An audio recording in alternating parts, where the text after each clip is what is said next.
Now I'm going to make the throat for the orchid. So I'm going to use my light green gum paste.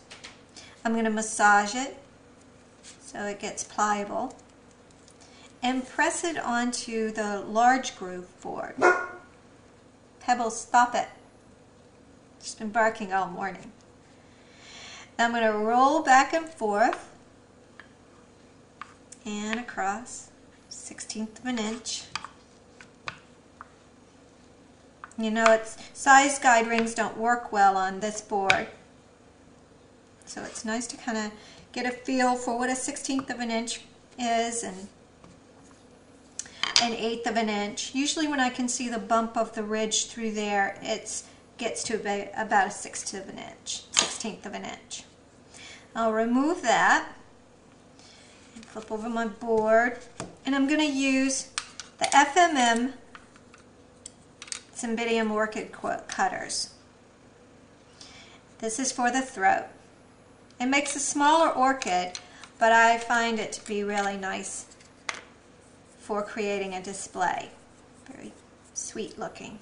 Put a little vegetable shortening on there. I want to get as much of this thick ridge as possible when I cut out the shape, so I'll center that at the base of the orchid and cut that out. Wiggle, wiggle, wiggle. Run my fingers over the edge to get a clean cut, and there we go.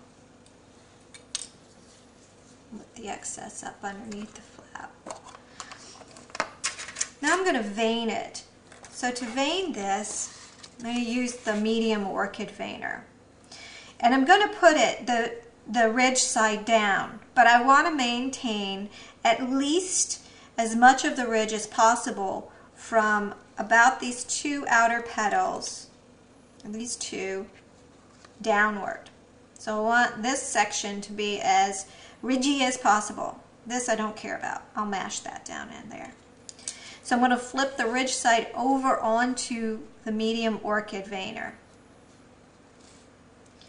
And this is where the cosmetic sponge, being small and malleable, I can bend it to kind of get in there and press just along the sides across the top. Remember, I want to save this bottom section ridge there, and across the other side here.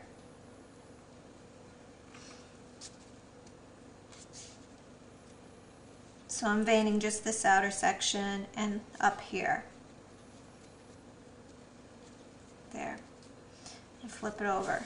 You can see what that looks like.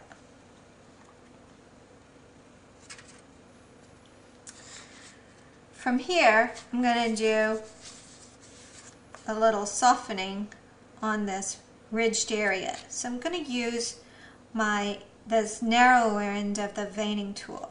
It's got a thick end and a narrow end. I'm going to use the narrower end. And what I'm going to do is kind of gouge in there, feathering it.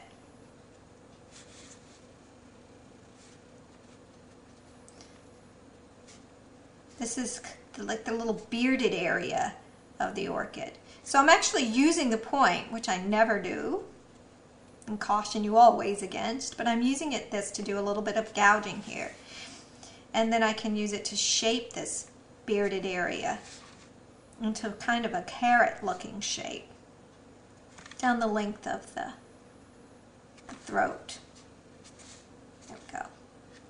We'll paint this area in with the yellow later, and then it'll show up nicely.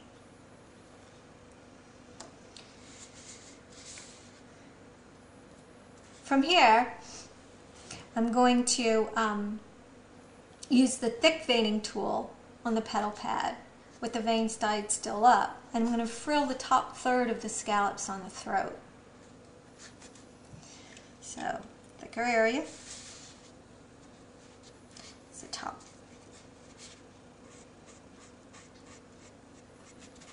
So the action is to use the heel of the Dresden tool and pull out onto the foam.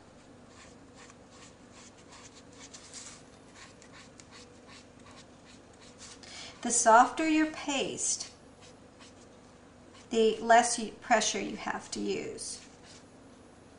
There we go. Then I'm going to flip it over towards me and I'm going to work in sections as I lightly vein in towards the base. I'm avoiding the bearded area, just in sections and not a lot, and I'm even going down into the bottom third here. This integrates this frilled area into the whole throat of the orchid and gives it a look of continuity. So I did probably about 8 to 10 of those. Then again, with the vein side up, I'm going to use the small ball tool, and I'm going to cut these 2 scalloped areas here. 1 and 2. Just cut, just bounce up and down on your cosmetic sponge, like that. I like to keep this throat on the cosmetic sponge to attach it to the column. So finding my column, which I tried to squash, I'm going to take it in the ovary side. The ovary side will be facing the beard of the throat. So I'm going to paint a little bit of gum glue onto the base of the column, the sides of the throat, base of the throat. Just a little gum glue. Try to avoid using a lot of gum glue at this area because it will make it slimy and not stick so well. So ovaries facing the bearded area, and I'll just push down gently to attach, keeping it on the cosmetic sponge. I'll pull the 2 moistened sides up and press them together.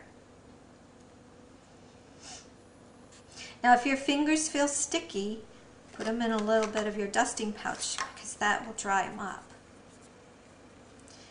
Then if you feel like it's stable, you can pick it up and pinch it. If it doesn't feel stable, just slide it a little bit more towards the edge of your cosmetic sponge, so at least this is then supported and it won't go flopping and flipping on you when you try to pinch the base. This feels pretty good, so I'm going to pinch the base here. And I like to keep it just a little bit bell-shaped or rounded here at the very base, just to pinch that to attach. Now I'm going to hold this, I'm going to support the throat with my fingers and open it up. So I'm opening it up across my thumb, like this. There we go. Opening up that throat a little. Now if it feels stable, if it feels like it's going to hold its shape here, and mine's been drying for a while and the petal is somewhat thin, I could stick this in styrofoam to let it dry. If you didn't feel comfortable with that, then you could lay this, and I would lay this on some foil, lay it with the frill side up just to sort of support it. Okay. But mine feels pretty good for the styrofoam. So I could stick it into some styrofoam